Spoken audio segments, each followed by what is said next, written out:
BRS కానీ BJP నేతలు కానీ ఏమంటున్నారంటే ఖచ్చితంగా కాంగ్రెస్ ప్రభుత్వం రెండుగా చీలబోతుంది అని అంటున్నారు. అండ్ దాంతోపాటుగా ఓటుకి నోటు కేసులో రేవంత్ రెడ్డి గారు జైలుకి వెళ్తారు, దాన్ని కప్పిపుంచుకోవడానికి బీజేపీలో జాయిన్ అవుతారని చెప్పి చాలా ప్రచారం జరుగుతుంది. ఇది నార్మల్గా కూడా కాదు, చాలా గట్టిగా ప్రచారం జరుగుతుంది. అదే అమ్మా, ఇది సోషల్ మీడియా మీద ఆధారపడి ఉన్నటువంటి టీఆర్ఎస్ పార్టీ, బీజేపీ పార్టీలు ఏమైనా చేస్తున్నట్టు బీజేపీ వాళ్ళు కూడా చెప్తున్నారు అదే అన్నా, రేవంత్ రెడ్డి తప్పుడు ప్రచారం చేస్తూ ఉన్నారేమో. ఎందుకంటే కాంగ్రెస్ పార్టీ పూర్తిగా బీజేపీ పార్టీని వ్యతిరేకిస్తూ ఉంది, కాంగ్రెస్ పార్టీ పూర్తిగా బీఆర్ఎస్ని వ్యతిరేకిస్తూ ఉంది. వాళ్ళిద్దరూ ఒకటిగా ఉండి కాంగ్రెస్ పార్టీని ఏదో లేకుండా చేయాలనే ఒక దుర్మార్గమైనటువంటి ఆలోచనతో ఇటువంటి తప్పుడు ప్రచారం లేపారేమో తప్ప కాంగ్రెస్ పార్టీ ఎప్పుడు చీలదో. కాంగ్రెస్ పార్టీ చాలా సమిష్టిగా ఉంది.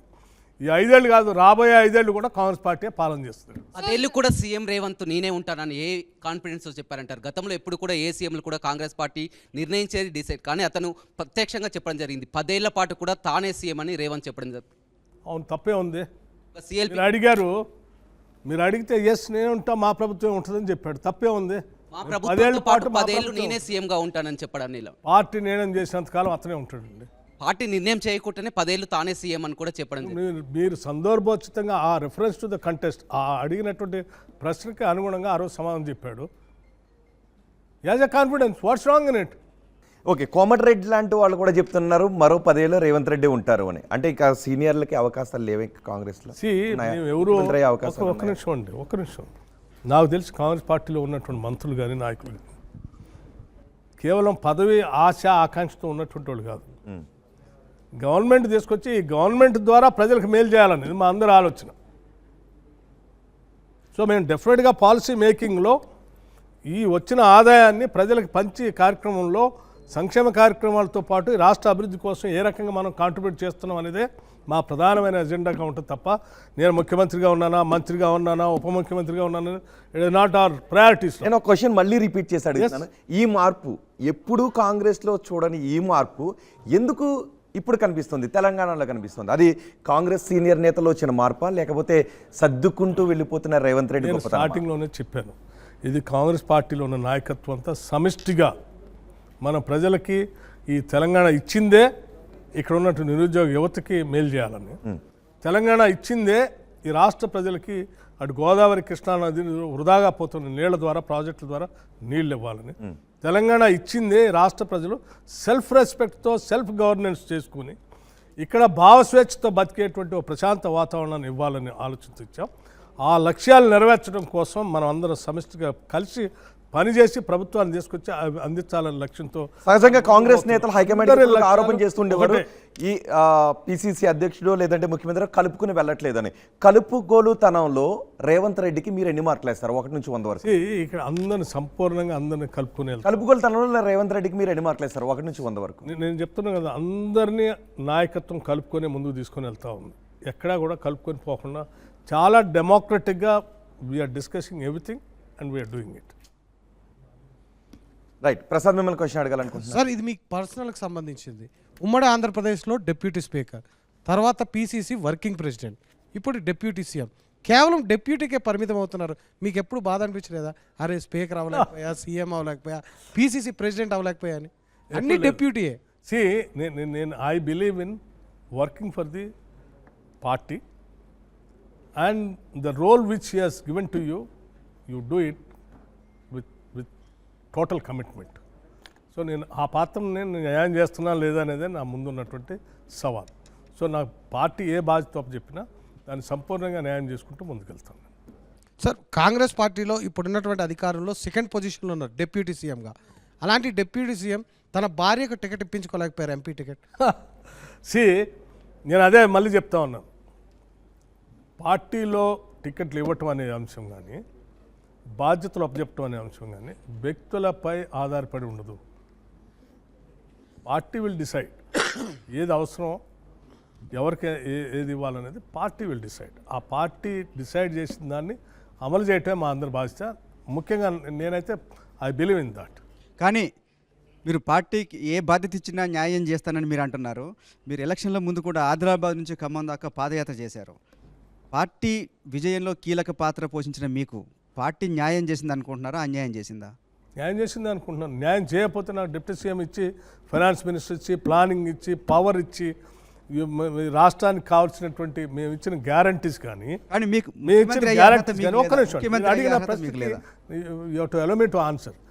మేము ఇచ్చిన గ్యారంటీస్ కానీ, నేను పాదయాత్ర చేసుకుంటూ వచ్చినటువంటి పరిసర ప్రాంతాల్లో నాకు ఎదురైనటువంటి సమస్యల పరిష్కారానికి కానీ నాకు ఇచ్చిన పోర్ట్ఫోలియో సంపూర్ణంగా అవి చేయడానికి ఉపయోగపడతా ఉంది.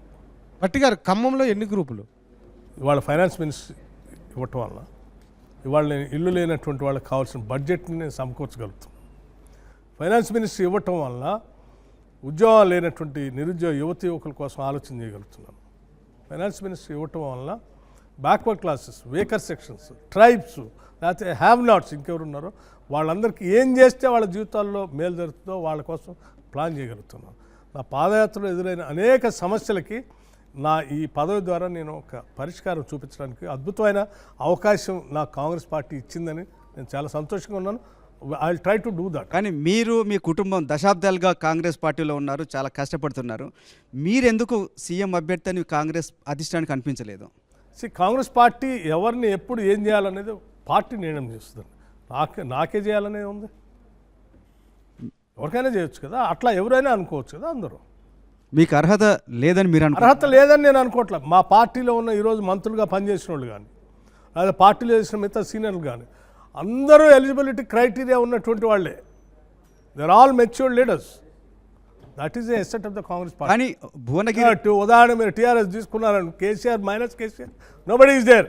బట్ కాంగ్రెస్ పార్టీలో anybody can become and all of them can execute it all. కానీ That is the strength of the ఎన్నికలకు ముందు ప్రచార సందర్భంగా భువనగిరి సభలో ముఖ్యమంత్రి రేవంత్ రెడ్డి నా తర్వాత ముఖ్యమంత్రి కాదగిన అర్హత కోమటిరెడ్డి వెంకటరెడ్డికి ఉందని కదా, అన్నారు. నాట్ ఓన్లీ అర్హత ఎవరికి లేదా, మీకు లేదా, ఇంకా నేను మిగతా అదే వాళ్ళకి చెప్తున్నాను. లేదా? నాట్ ఓన్లీ కోమటిరెడ్డి, అందరికీ ఎలిజిబిలిటీ ఉన్నంత అర్హత కలిగిన సీనియారిటీ ఉన్నటువంటి వాళ్ళు ఉన్నారు. అదే మా బలం కూడా. కానీ రేవంత్ రెడ్డి ఎందుకు ఆయన ఒకరి పేరే చెప్పారు? అక్కడ సందర్భంగా అతను అనిపించుంటుంది, చెప్పుంటాడు. తప్పే ఉంది దాంట్లో. మీకేమైనా అప్పుడు బాధ అనిపించిందా? అయ్యో ఎందుకు అనిపిస్తుంది? నాకు అర్హత లేదా, నా పేరు ఎందుకు చెప్పలేదని మీకేం అనిపించలేదా? నేను అదే చెప్తున్నా, మాకు ఎవ్వరికి ఎటువంటి బాధ కానీ ఇబ్బంది కానీ లేదు. ఎందుకంటే నేను చెప్పానుగా, నాకు క్లారిటీ ఉంది.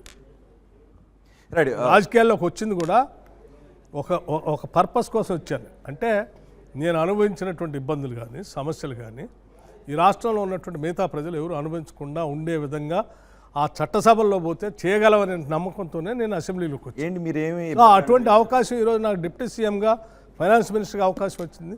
ఆ సమస్యల పరిష్కారం కోసం నా డిప్యూటీ పాత్ర సీఎం విషయంలో కూడా కుట్ర నేను జరుగుతుంది. ముఖ్యమంత్రి డిప్యూటీ సీఎం అనేది నాకు ఇక్కడ immaterial. Deputy I'm able to do that. I'm happy. Deputy CM ప్రాధాన్యతను తగ్గించాలని కూడా చూస్తున్నారు. గత 3 నెలల కాలంలో చూసాం, ఆ తర్వాత చూసాం ప్రోటోకాల్ విషయంలో కానీ చాలా విషయాల్లో కానీ డిప్యూటీ సీఎం ప్రాధాన్యతను తగ్గించాలని కుట్ర జరుగుతున్నట్లు కూడా. డిప్యూటీ సీఎం ప్రాధాన్యత ఒకళ్ళెవరితో తగ్గిస్తే తగ్గేది, ఇంకోళ్ళెవరో పెంచితే పెంచేది అటువంటిది కాదు. It depends upon your own ability. నీకున్నటువంటి రెస్పాన్సిబిలిటీ, నీ పాత్ర నువ్వు సరిగా పోషిస్తున్నావు. ప్రోటోకాల్లో 10 మంది వచ్చి ముందు తీసుకుపోతున్నావు, ప్రోటోకాల్లో పక్కన పెడుతున్నావు, నీ రోల్ అయిపోదు. నీ రోల్ నువ్వు ప్రాపర్గా నువ్వు ప్లాన్ చేయగలుగుతున్నావా, ఇంప్లిమెంట్ చేయగలుగుతున్నావా, బడ్జెట్ ప్రాపర్ చేయగలుగుతున్నావా, execute that all depends upon that. So ఎవరైనా అట్లా ఆలోచిస్తే they're all with narrow minded. మరో ఉప ముఖ్యమంత్రి వచ్చే అవకాశం ఉందా లేదా? మరో ఉప ముఖ్యమంత్రి వచ్చే అవకాశం ఉందా లేదా తెలంగాణలో? మరో ఉప ముఖ్యమంత్రి వచ్చే అవకాశం ఉందా లేదా? దట్స్ ఏమంటారు, విధానపరమైన నిర్ణయాలు. ఆ విధానపరమైన నిర్ణయాలన్నీ పార్టీ నాయకత్వం చేస్తుంది. It's not me. So I cannot say anything. Okay. ఇంతకుముందు మీరు ఒక మాట అన్నారు, నేను చాలా బాధలు అనుభవించాను, అవి వేరే ఒకళ్ళు అనుభవించకూడదని. మీరు అనుభవించిన బాధలు ఏంటి? నేను I come from a small village, చాలా చిన్న గ్రామం నుంచి, సింగిల్ టీచర్ స్కూల్ నుంచి చదువుకొని వచ్చినటువంటి వాడిని. మా ఊర్లో 4వ తరగతి 5వ తరగతి వరకు బడి. అలాగే నేను I come from A family belonging to schedule caste family which faces so many problems in the society. కుల వివక్షను ఎదుర్కొన్నారా మీరు?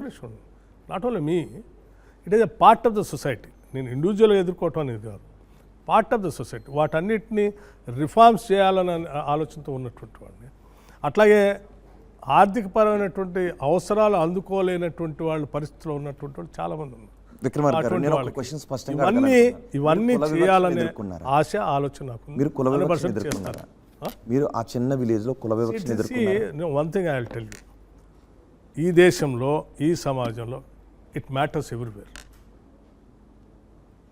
అంటే ఒకటి గుర్తు చేస్తారని మీరు ఎదుర్కొన్న కుల అవసరం వివక్ష. లేదు అనుకుంటున్నాను. అసలైన తొలి వెలుగు. ఫాలో వాట్సాప్ @తొలి వెలుగు అఫీషియల్.